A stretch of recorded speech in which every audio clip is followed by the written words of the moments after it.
আলহামদুলিল্লাহ ইন্নাল হামদালিল্লাহি নাহমাদুহু ওয়া নাস্তাঈনুহু ওয়া নাস্তাগফিরুহ ওয়া নাউযু বিল্লাহি মিন শুরুরি আনফুসিনা ওয়া মিন সাইয়্যাতি আ'মালিনা মান ইয়াহদিল্লাহু ফালা মুদিল্লা লাহু ওয়া মান ইউদ্লিল ফালা হাদিয়া লাহু وأشهد أن لا إله إلا الله وأشهد أن محمدا عبده ورسوله أما بعد فإن خير الحديث كتاب الله وخير الهدي هدي محمد صلى الله عليه وسلم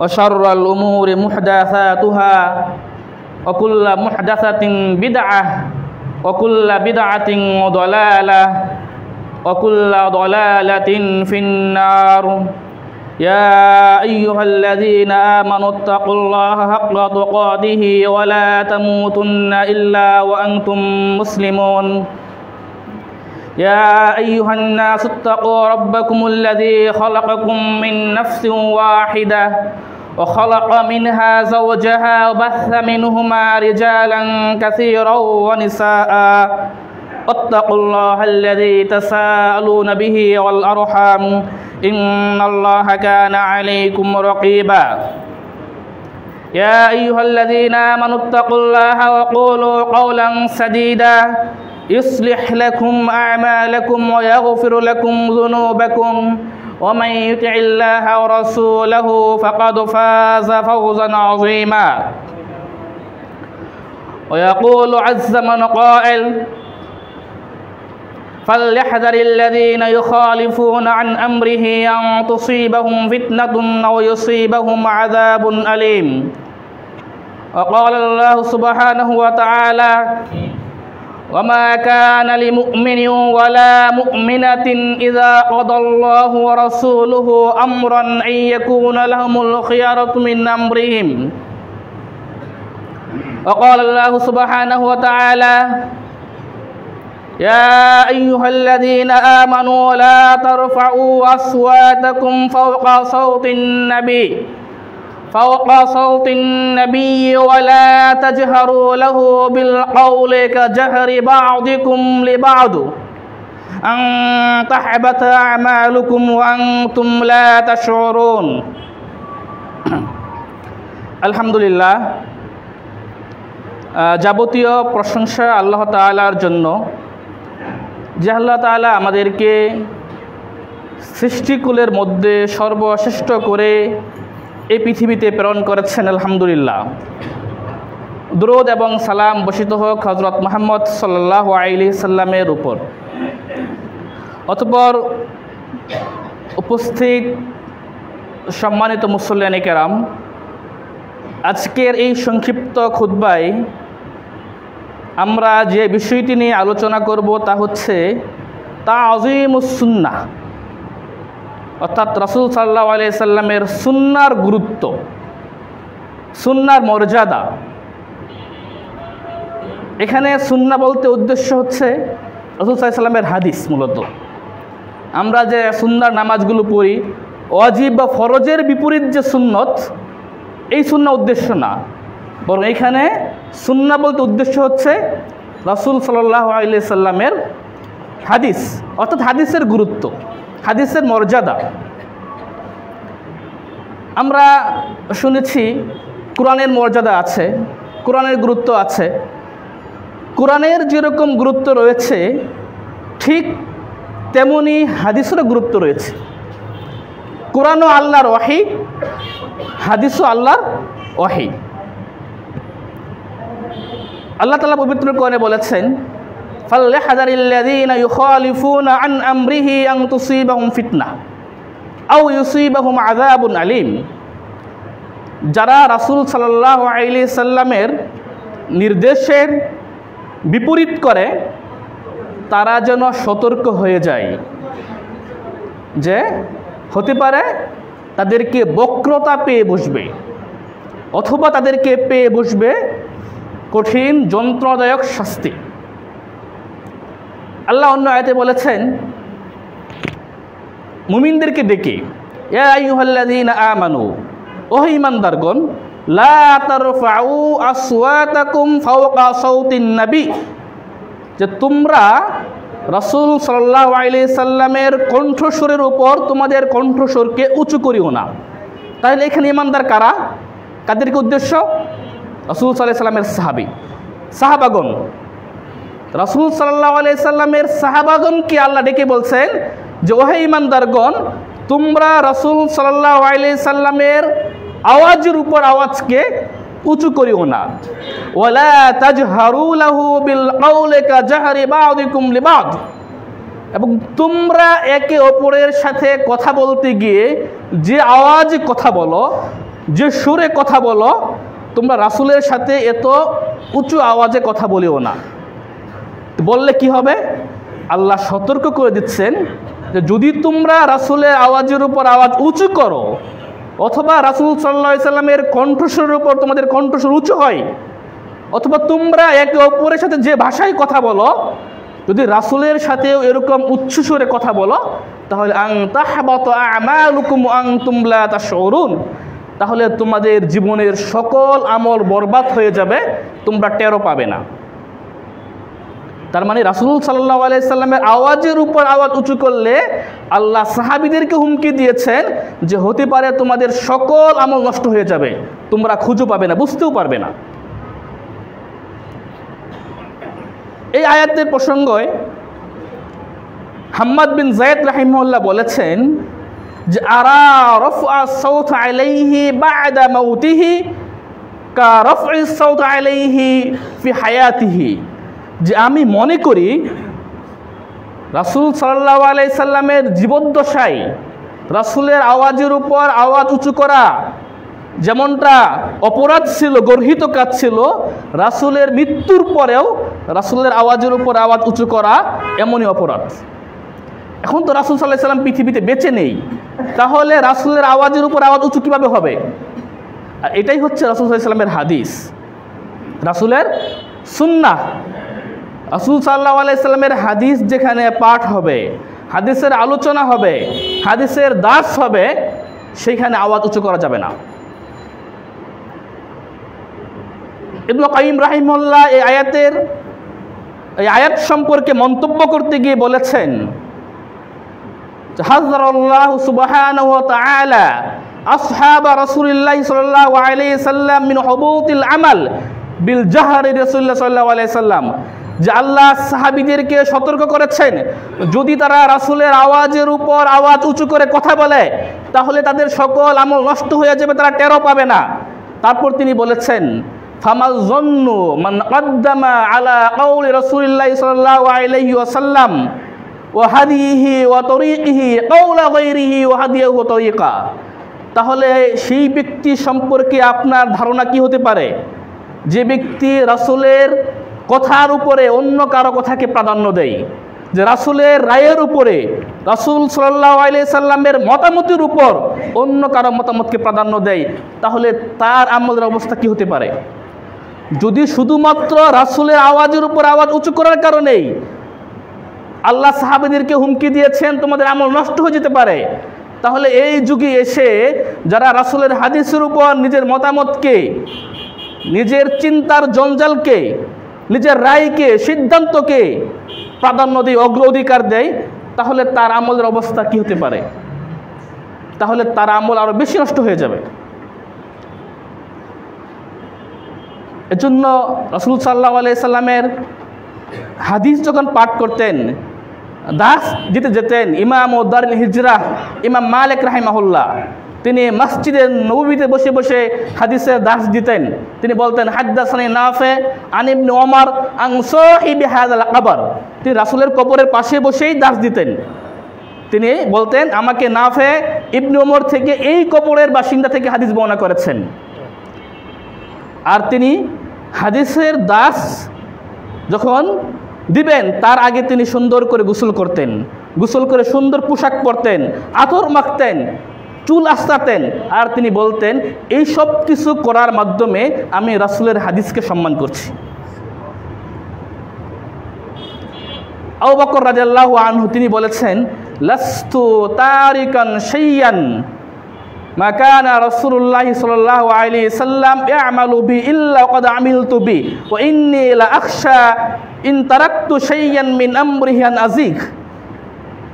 কথাটি বলেছেন আবু বকর রাদিয়াল্লাহু আনহু, ইসলামের দ্বিতীয় খলিফা, জান্নাতের সুসংবাদ প্রাপ্ত একজন সাহাবী। তিনি বলেছেন যে রাসূল সাল্লাল্লাহু আলাইহি সাল্লাম যে আমলগুলো করতেন এই সকল কোনো আমল আমি পরিত্যাগ করব না, কারণ আমার ভয় হয় যে যদি আমি কোনো আমল ছেড়ে দেই, পরিত্যাগ করি, হতে পারে আমি বক্র হয়ে যাব, আমার অন্তর বক্র হয়ে যাবে। যেখানে আবু বকর রাদিয়াল্লাহু আনহু ভয় পাচ্ছেন, এখানে আমাদের ভয় পাওয়াটা আরও বেশি যথাপযুক্ত। আমাদের সাহাবাগণ তারা রাসূল সাল্লাল্লাহু আলাইহি সাল্লামের সুন্নাহকে আমল করতেন কি জন্য? একটা সুন্নাহ মনে করে, যেটা রাসূলের সুন্নাহ আমাকে মানতে হবে। আর আমরা রাসূলের সুন্নাহগুলোকে ছেড়ে দিই কেন? এটা তো ফরজ না, এটা তো সুন্নত। সাহাবারা সুন্নাহকে সুন্নাহ জেনে আমল করতেন, কিন্তু আমরা সুন্নাহকে ছেড়ে দিই কেন? এটা ফরজ নয়, এটা সুন্নত, এটা ছাড়লে সমস্যা নেই।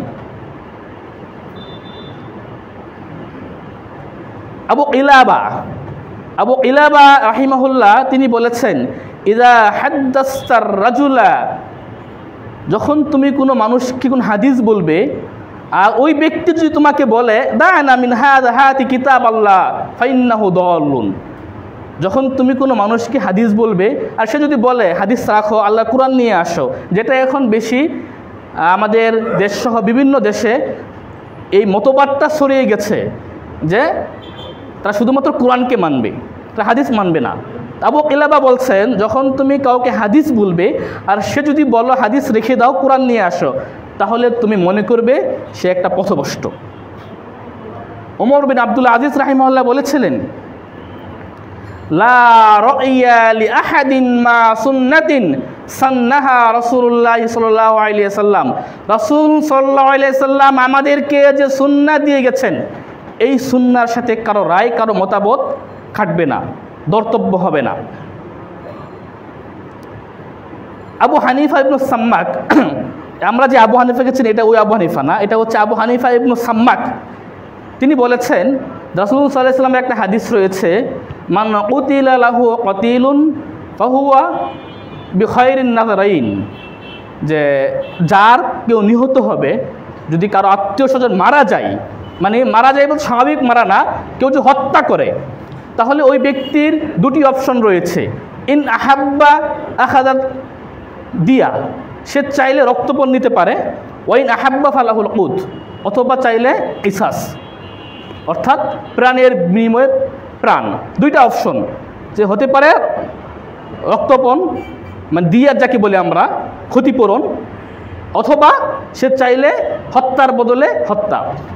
তখন আবু হানিফা ইবনে আবি জিবকে বললেন, এ আবুল হারেস আতাখুযু বিহাযা, আবুল হারেস আপনি কি হাদিসটা গ্রহণ করেন?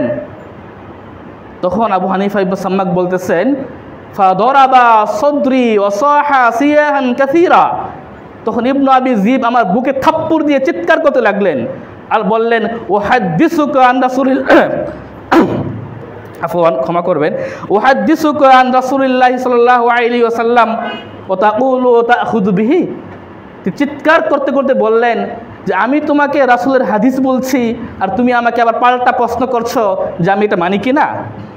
নাম আখুযু বিহি, হ্যাঁ আমি এটা মানি, ওয়াযালিকা ফরদু আলাইয়া ওয়া আলা মান সামিআহু, আর এটা মানা আমার জন্য ফরজ এবং যে ব্যক্তি শুনবে তার জন্য ফরজ। ইন্নাল্লাহ সুবহানাহু ওয়া তাআলা ইখতারা মুহাম্মাদান মিনান নাস ফাহাদাহুম বিহি ওয়া আলা ইয়াদাইহি, আল্লাহ তাআলা মুহাম্মদ সাল্লাল্লাহু আলাইহি ওয়াসাল্লামকে মানুষের মধ্য থেকে নির্বাচন করেছিলেন এবং এই মুহাম্মদ সাল্লাল্লাহু আলাইহি ওয়াসাল্লামের মাধ্যমে মানুষকে হেদায়েত দিয়েছেন।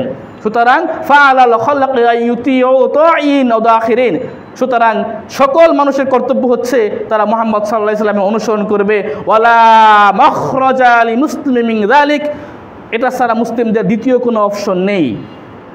ওয়ালা ফামা সাকাতা, আবু হানিফা ইবনে সাম্মাক বলছেন তিনি বলতেই থাকলেন হাত্তা তামান্নাইতু ইয়াসকুত, তখন আমি আশা করতেছিলাম যদি উনি চুপ করে যেতেন।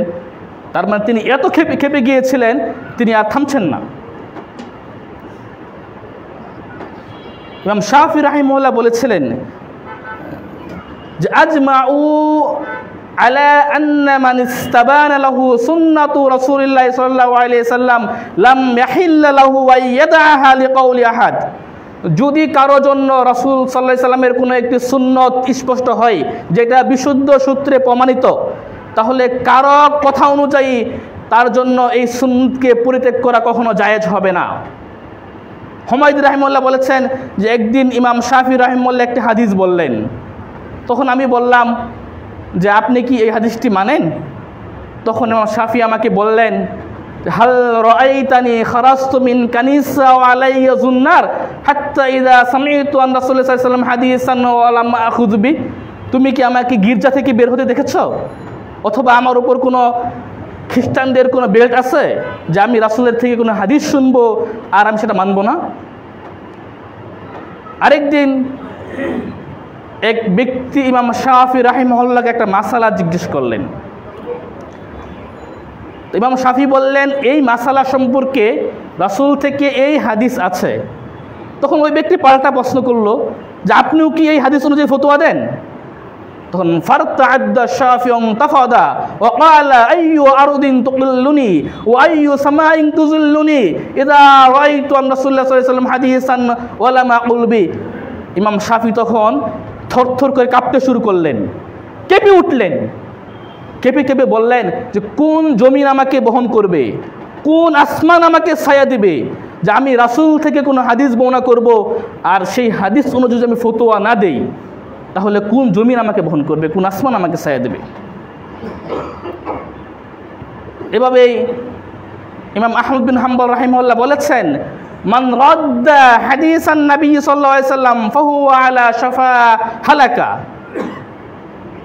যে ব্যক্তি রাসূল সাল্লাল্লাহু আলাইহি সাল্লামের কোনো হাদিসকে প্রত্যাখ্যান করবে সে ধ্বংসের কিনারায় রয়েছে।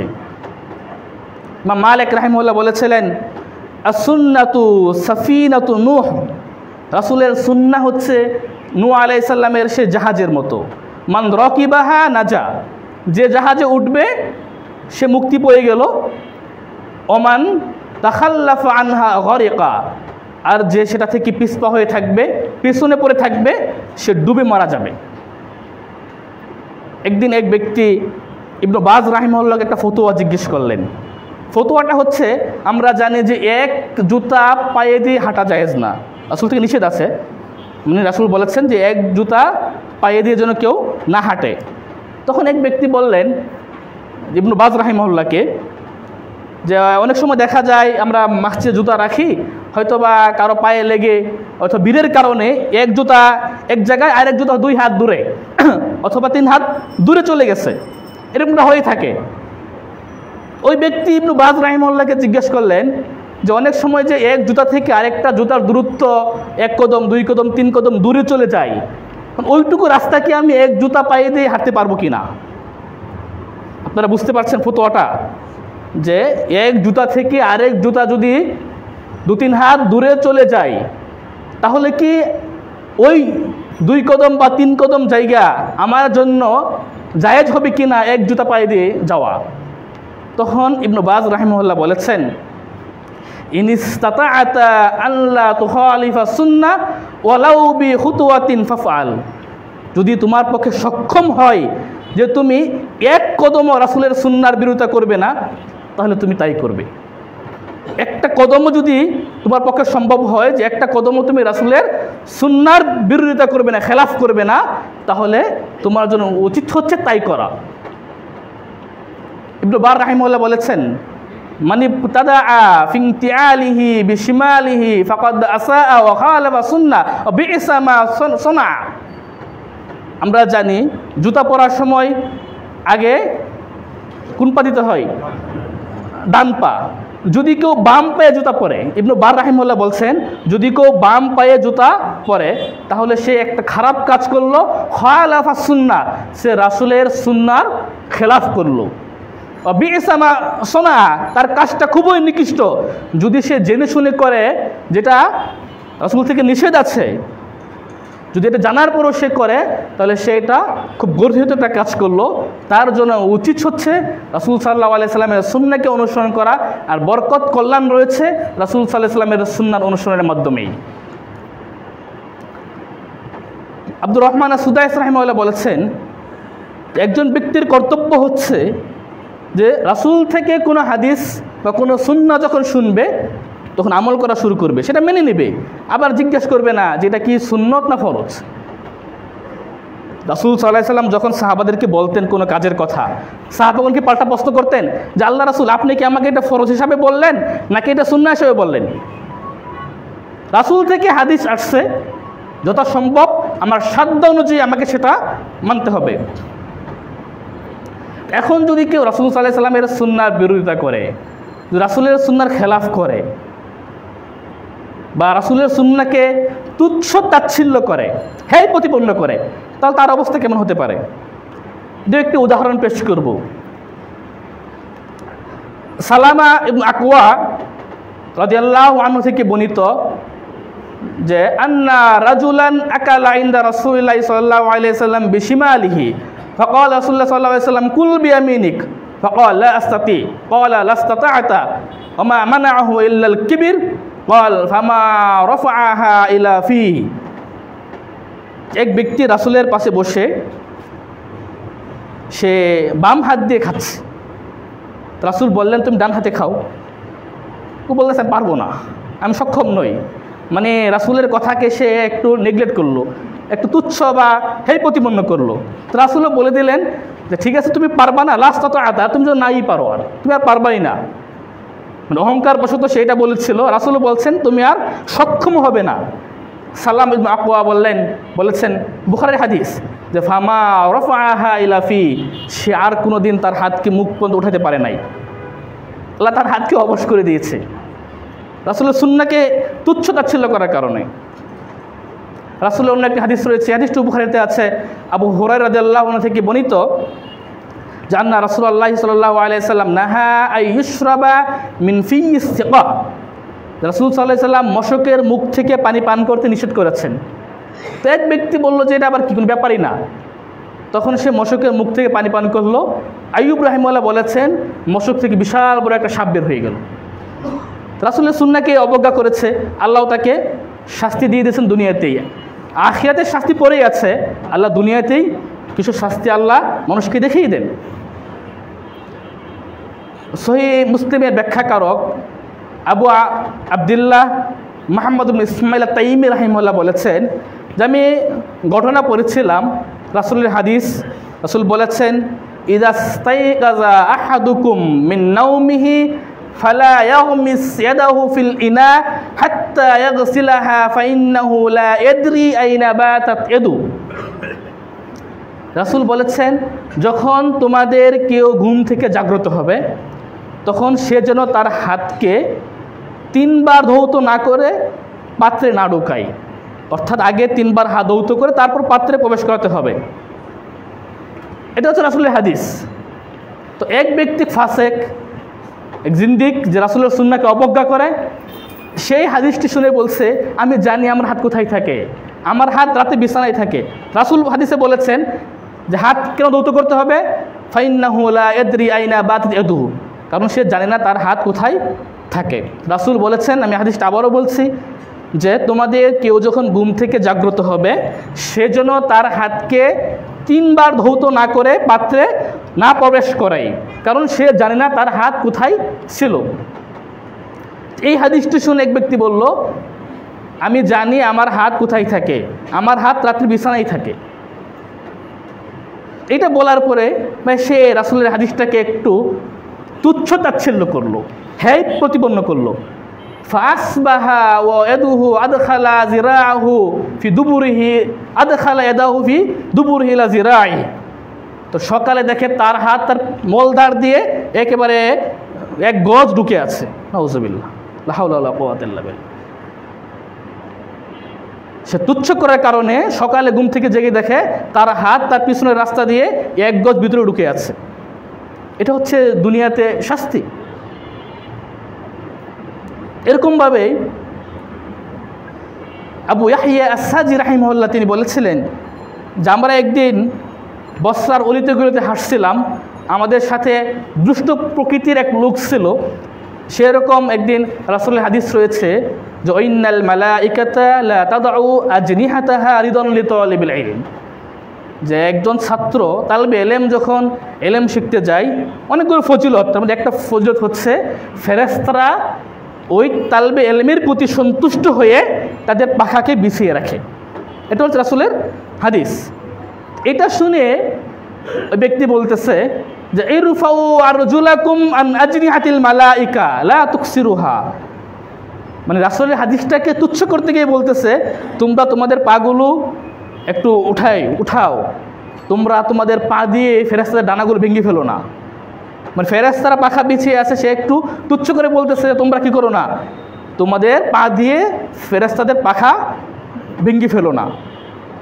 তখন ওই ব্যক্তির অবস্থা এমন হয়েছে ফামা যালা মিন মাউদিহি হাত্তা জাফফা রিজলাহু ফাসাকাত, সে আর ওই জায়গা থেকে নড়তে পারে নাই, ওইখানেই দাঁড়িয়ে দিয়ে এমনকি তার পা শুকিয়ে একেবারে ক্ষীণ হয়ে এক পর্যায়ে সে মরে পড়েছে। এভাবেই আবু তিব রাহিমাহুল্লাহ তিনি বলছেন যে একবার আমরা জামে মানসুরে ছিলাম, জামে মানসুরে, দামেস্কের মসজিদ জামে মানসুরে ছিলাম আমরা।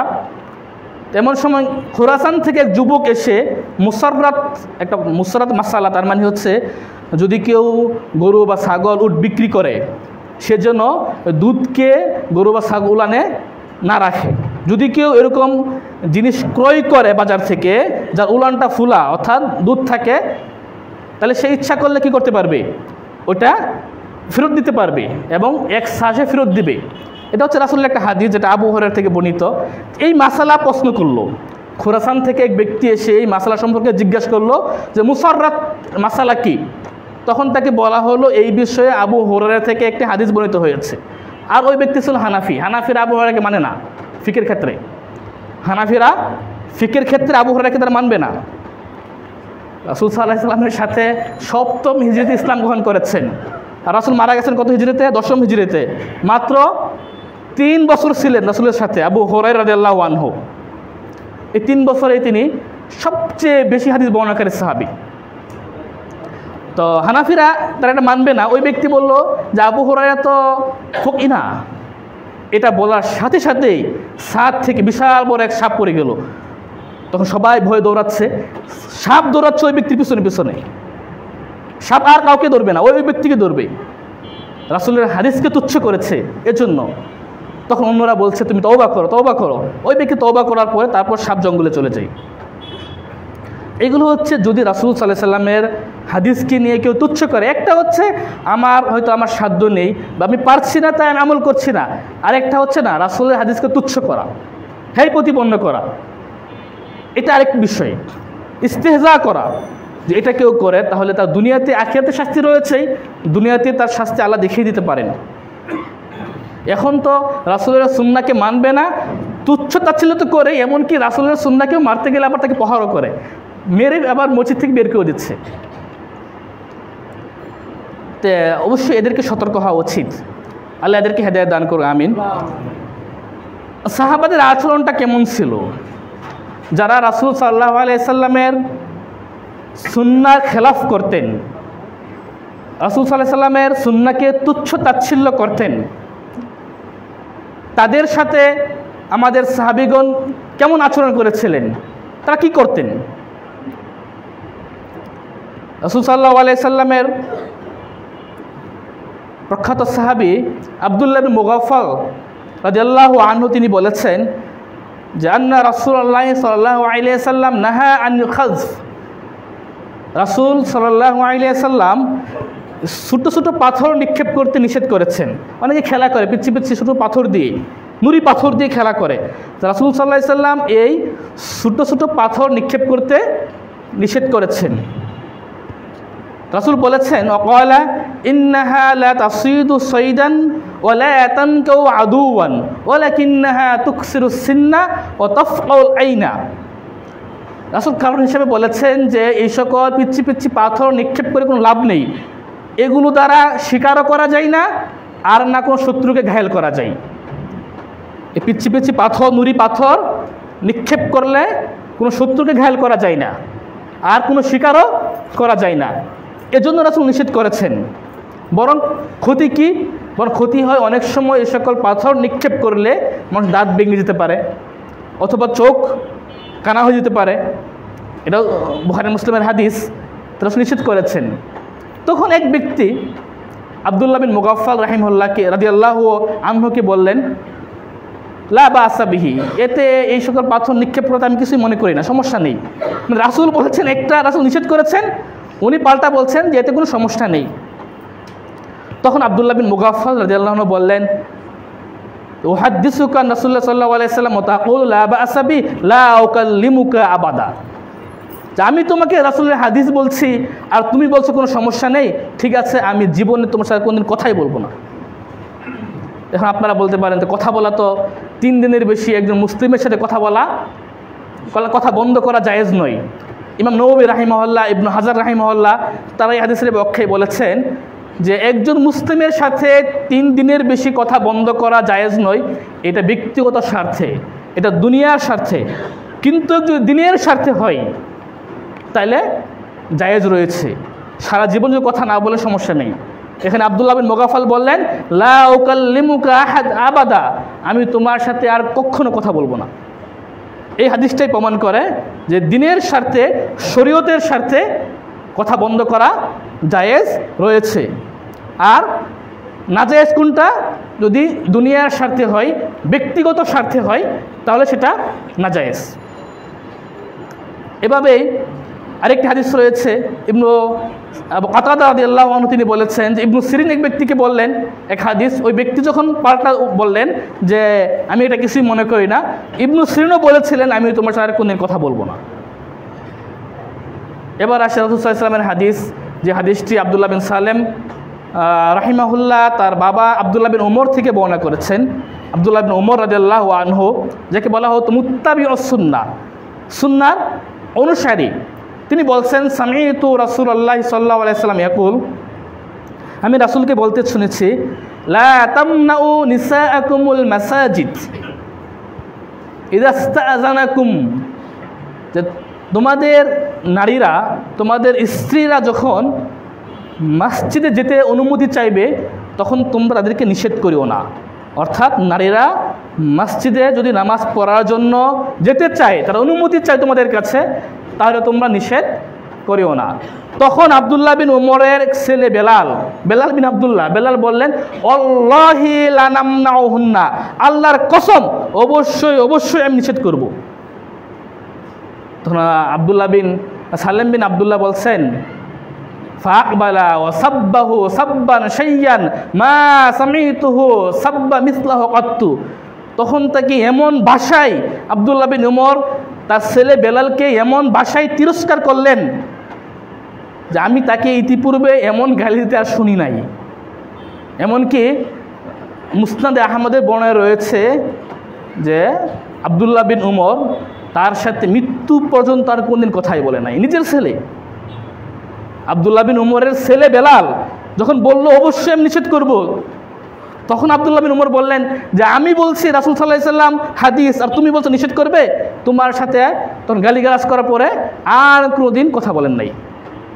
ইবনু হাজারের ব্যাখ্যায় বলেছে, হতে পারে যে এই ঘটনার পরে তাদের দুইজনের কেউ খুব তাড়াতাড়ি মারা গিয়েছিলেন, এর জন্য হয়তো কথাটা বেশি দিন বন্ধ হয় নাই। হতে পারে বেলাল আগে মারা গিয়েছিলেন খুব তাড়াতাড়ি, অথবা আব্দুল্লাহ বিন ওমর মারা গিয়েছিলেন। এটা হচ্ছে ইবনু হাজার আসকালানী রাহিমাহুল্লাহর ব্যাখ্যা। তো যদি রাসূল সাল্লাল্লাহু আলাইহি সাল্লামের সুন্নাহকে কি অবজ্ঞা করতে চাই, তাহলে আমাদের সাহাবাদের আচরণটা এরকম ছিল। এমনকি অনেকেই বলছেন তোমার ছাদের নিচে আমি বসবাসই করব না, এক ছাদের নিচে থাকবো না। যদি কেউ রাসূলের সুন্নাহর এমন বিরোধিতা করতে, খেলাফ করতে চাইতো, তখন তারা বলতেন এক ছাদের নিচে আমাদের আর বসবাস হবে না। আর আমাদের সাহাবাগণ রাসূল সাল্লাল্লাহু আলাইহি সাল্লামের কোনো হাদিস পেলে তার আমলটা কীভাবে করতেন? রাসূল সাল্লাল্লাহু আলাইহি সাল্লামের প্রখ্যাত সাহাবী আবু হুরায়রা রাদিয়াল্লাহু আনহু বলেছেন, আওসানি খলিলি বিসালাসিন লা আদাউহুন্না হাত্তা আমুত, সাওমি সালাত আইয়ামিন মিন কুল্লি শাহর ওয়া সালাতিদ দুহা ওয়া নাওমিন আলা বিত্রিন। যে আমার বন্ধু অর্থাৎ রাসূল সাল্লাল্লাহু আলাইহি সাল্লাম আমাকে 3টি বিষয়ে ওসিয়ত করে গেছেন, আমি যতদিন পৃথিবীর বুকে বেঁচে থাকবো এই আমল আমি ছাড়বো না। তার মধ্যে একটা হচ্ছে প্রতি মাসে 3টি করে রোজা রাখা, চাষতের নামাজ এবং ঘুমের আগেই বেতন নামাজ পড়ে নেওয়া। আরেকটি হাদিস এর সহিহ মুসলিমে রয়েছে, হাদিসটি দাউদ বিন আবি হিন্দ বর্ণনা করেছেন। তিনি নু'মান বিন সালেম থেকে, তিনি আমর বিন আউস থেকে, তিনি আনবাস বিন আবি সুফিয়ান থেকে, তিনি রাসূল সাল্লাল্লাহু আলাইহি ওয়াসাল্লামের স্ত্রী উম্মে হাবিবা থেকে। রাসূলের স্ত্রী উম্মে হাবিবা রাদিয়াল্লাহু আনহা বলেন, রাসূল বলেছেন, মান সাল্লা ইসনাতা আশরাতা রাকাআতান ফি ইয়াওমিন ওয়া লাইলা বুনিয়া লাহু বিহিন্না বাইতুন ফিল জান্নাহ। সহিহ মুসলিমের হাদিস, যে রাসূল বলেছেন, যে ব্যক্তি দিনে এবং রাতে 12 রাকাত নামাজ পড়বে এর বিনিময়ে জান্নাতে তার জন্য একটি ঘর নির্মাণ করা হবে। সুবহানাল্লাহ, এটা রাসূলের হাদিস। হাদিসটি বর্ণনা করেছে রাসূলের স্ত্রী উম্মে হাবিবা। উম্মে হাবিবা হাদিসটি বলার পর বলছেন, এই হাদিসটি রাসূল সাল্লাল্লাহু আলাইহি সাল্লাম থেকে শোনার পর আমি জীবনে কোনোদিন এই 12 রাকাত নামাজ পরিত্যাগ করিনি। এই 12 রাকাত নামাজ আমি জীবনে কোনোদিন সারি নাই। তার থেকে হাদিস বর্ণনা করেছে আনবাস বিন আবি সুফিয়ান রাহিমাহুল্লাহ। তিনি মুমূর্ষ অবস্থায় বলছেন যে আমি উম্মে হাবিবা থেকে হাদিসটি শোনার পরে আমিও জীবনে কোনোদিন এই 12 রাকাত নামাজ পরিত্যাগ করিনি। তার থেকে হাদিস বর্ণনা করেছেন আমর বিন আউস। তিনি বলছেন যে আমাকে যেদিন আনবাস বিন আবি সুফিয়ান হাদিসটি বর্ণনা করেছে, এটা শোনার পরে আমিও জীবনে কোনোদিন এই 12 রাকাত নামাজ পরিত্যাগ করিনি। তার থেকে হাদিস বর্ণনা করেছেন নু'মান বিন সালেম। তিনিও একই কথা বলছেন যে হাদিসটি শোনার পরে এই 12 রাকাত সুন্নাহ মুআক্কাদা আমি জীবনে কোনোদিন ছাড়িনি। সুবহানাল্লাহ, এটা ছিল রাসূলের সুন্নাহর সাথে আমাদের সালাফদের আচরণ। রাসূলের এক হাদিস, এটা আপনারা অনেকে আমল করেন। রাসূলের মেয়ে ফাতেমা রাদিয়াল্লাহু আনহা একদিন, সহিহ বুখারী এবং সহিহ মুসলিমের হাদিস, রাসূলের মেয়ে ফাতেমা রাদিয়াল্লাহু আনহা তার আব্বুর কাছে এসে বললেন, খাদেম চাইলেন, একটা চাকর চাইলেন। তো রাসূল বললেন, আওয়ালা আদুল্লুকি আলা মা হুয়া খায়রুন লাকি মিন খাদেম, যে আম্মু আমি কি তোমাকে এমন কিছু শিখিয়ে দেব না যেটা তোমার জন্য খাদেম থেকে উত্তম হবে। ইযা আওয়াইতি ইলাল ফিরাশ তুসাব্বিনা আল্লাহ সালাসা ওয়া সালাসিন ওয়া তাহমাদিনা ওয়া সালাসা ওয়া সালাসিন ওয়া তুকাব্বিরুনা ওয়া সালাসা ওয়া সালাসিন। আম্মু যখন তুমি প্রতি রাতে বিছানায় ঘুমাতে যাবে তখন 33 বার সুবহানাল্লাহ পড়বে, 33 বার আলহামদুলিল্লাহ পড়বে এবং 33 বার আল্লাহু আকবার পড়বে। তা আমরা আলহামদুলিল্লাহ এটা আমলটা অনেকেই করে থাকি। তো আমার এই হাদিস দ্বারা যেটা বোঝানোর উদ্দেশ্য সেটা হচ্ছে, এই হাদিসটি আলী রাদিয়াল্লাহু আনহু বলার পরে বললেন, হাদিসটি রাসূল বলার পরে আমি জীবনে কোনোদিন এই আমল পরিত্যাগ করি নাই। সুবহানাল্লাহ। তখন বৈঠকের বা মাজলিসের এক ব্যক্তি দাঁড়িয়ে বলল, আচ্ছা আপনি যে বললেন জীবনে কোনোদিন এই আমলটা আপনি ছাড়েন নাই, তো আপনার মধ্যে এবং মুয়াবিয়ার মধ্যে একটা যুদ্ধ হয়েছিল, সিফফিনের যুদ্ধ, কঠিন যুদ্ধ। ওই যুদ্ধের রাত্রিতে কি আপনি আমল ছাড়েন নাই? সেটা তো কঠিন যুদ্ধ ছিল, ভয়ঙ্কর যুদ্ধ। এই যুদ্ধের রাত্রেও কি আপনি ওই আমল পরিত্যাগ করেননি? তো আলী রাদিয়াল্লাহু আনহু উত্তর দিয়েছিলেন, না, ওই যুদ্ধের রাত্রিতেও আমি এই আমল পরিত্যাগ করিনি। সুবহানাল্লাহ। আচ্ছা, এখন ফাতেমা রাদিয়াল্লাহু আনহা চাইলেন খাদেম, রাসূল শিক্ষা দিলেন তাকে এই তাসবিহগুলো। এটা কেন? খাদেমের সাথে এই তাসবিহর সামঞ্জস্য কি? এটা একটা ভিন্ন প্রসঙ্গ। এটা হচ্ছে আরেকটি ঘটনা বললে আপনারা বুঝতে পারবেন। ইবনু তাইমিয়া রাহিমাহুল্লাহ তিনি ফজরের নামাজ পড়ে দীর্ঘ সময় তিনি ওই স্থানে বসে থাকতেন, বসে বসে তাসবিহ তাহলিল এগুলো পাঠ করতেন। তো একদিন ইবনু কাইয়িম রাহিমাহুল্লাহ তার ছাত্র জিজ্ঞেস করলেন যে, উস্তাদ আপনি দীর্ঘ সময় এখানে বসে থাকেন, আপনার নাস্তা কেমন কি? তখন ইবনু তাইমিয়া রাহিমাহুল্লাহ উত্তর দিলেন যে, এটাই হচ্ছে আমার নাস্তা।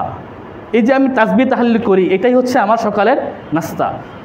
রাসূল ওইখানে বললেন, তার মেয়ে খাদেম চাইলেন, চাকর চাইলেন, আর রাসূল শিক্ষা দিলেন তাকে তাসবিহ তাহলিল। অর্থাৎ কেউ যদি তাসবিহ তাহলিল পাঠ করে তাহলে সে শরীরে শক্তি পায়। অর্থাৎ আম্মু তুমি যদি আমলগুলো করো তাহলে তোমার শরীরে শক্তি হবে, তাহলে খাদেমের তোমার কোনো প্রয়োজন নেই। তো এভাবেই আমর ইবনে কায়স আল-মুলাই রাহিমাহুল্লাহ বলেছেন, ইযা বালাগাকা হাদিসুন রাসূলুল্লাহ সাল্লাল্লাহু আলাইহি ওয়াসাল্লাম ফাআমাল বিহি ওয়ালাউ মাররাতান তাকুন মিন আহলি। যখন তোমার কাছে রাসূলের কোনো হাদিস পৌঁছবে তখন জীবনে একবার হলেও তুমি সেই হাদিসটার প্রতি আমল করবে। সুবহানাল্লাহ। ইমাম আহমদ রাহিমাহুল্লাহ একটা কিতাব লিখেছেন মুসনাদে আহমদ, ওই কিতাবে প্রায় 30,000 হাদিস রয়েছে, 30,000 হাদিস রয়েছে মুসনাদে আহমদে। তিনি কি বলেছেন? তিনি বলেছেন মা কাতাবতু হাদিসান ইল্লা ক্বাদ আমিলতু বি, আমি যে হাদিসে লিখেছি আমি সেই হাদিস অনুযায়ী আমল করেছি। সুবহানাল্লাহ। তারপর তিনি বলছেন হাত্তা ইন্নী সামি'তু আন্না রাসূলুল্লাহ সাল্লাল্লাহু আলাইহি ওয়াসাল্লাম ইহতাজামা ওয়া আতাল হাজ্জামা দিনারান ফাহতাজামতু ওয়া আতাইতুল হাজ্জামা দিনারান, এমনকি আমি শুনলাম রাসূল নাকি একদিন সিংহা লাগিয়েছিলেন, সিংহা লাগিয়েছে হাজ্জামকে 1 দিনার দিয়েছেন। তখন এই হাদিসটার প্রতি আমল করার জন্য আমিও সিংহা লাগালাম, আমিও সিংহা লাগিয়ে হাজ্জামকে 1 দিনার দিয়ে দিলাম। সুবহানাল্লাহ। তো এগুলো ছিল আমাদের সালাফদের রাসূলের সুন্নাহর প্রতি আচরণ। তো রাসূল সাল্লাল্লাহু আলাইহি ওয়াসাল্লামের সুন্নাহকে, রাসূলের হাদিসকে এত গুরুত্ব দিতেন। আমাদের উচিত রাসূল সাল্লাল্লাহু আলাইহি ওয়াসাল্লামের সুন্নাহকে গুরুত্ব দেওয়া। যেখানে রাসূলের হাদিসের পাঠ হবে, হাদিসের দার্স হবে, সেখানে চুপ করে বসে বসে রাসূল সাল্লাল্লাহু আলাইহি ওয়াসাল্লামের হাদিস শোনার পরে সেটা মানা। আল্লাহ আমাদেরকে রাসূল সাল্লাল্লাহু আলাইহি ওয়াসাল্লামের সুন্নাহকে গুরুত্ব দেওয়ার, মর্যাদা দেওয়ার তৌফিক দান করুক, আমিন।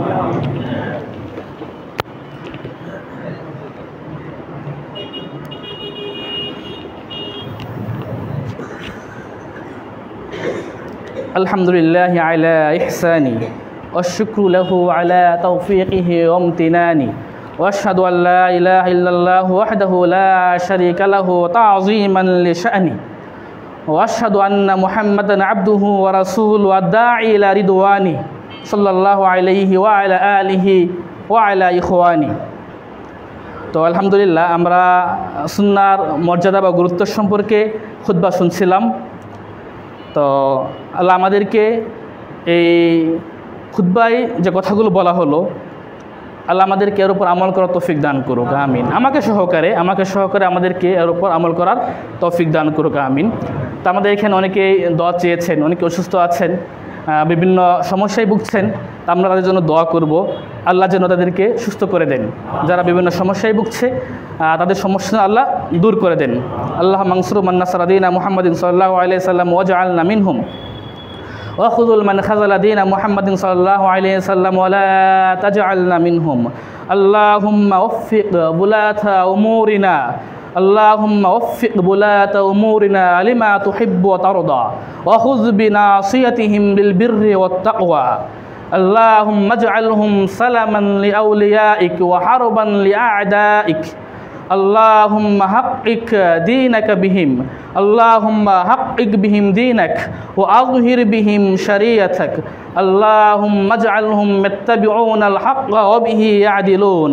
اللهم أيد الحق بهم، اللهم أيد الحق بهم، اللهم أيد الحق بهم، اللهم أيدهم بالحق. اللهم احفظهم، اللهم احفظهم من كل سوء ومكروه، اللهم احفظهم من كل سوء ومكروه. اللهم أرهم الحق حقا وارزقهم اتباعه، اللهم أرهم الحق حقا وارزقهم اتباعه، وأرهم الباطل باطلا وارزقهم اجتنابه. اللهم هيئ لهم بطانة صالحة ناصحة راشدة من أهل الصلاح والخير الذين تدلهم على الخير وتعينهم، وجنبهم بطانة السوء الخائنة.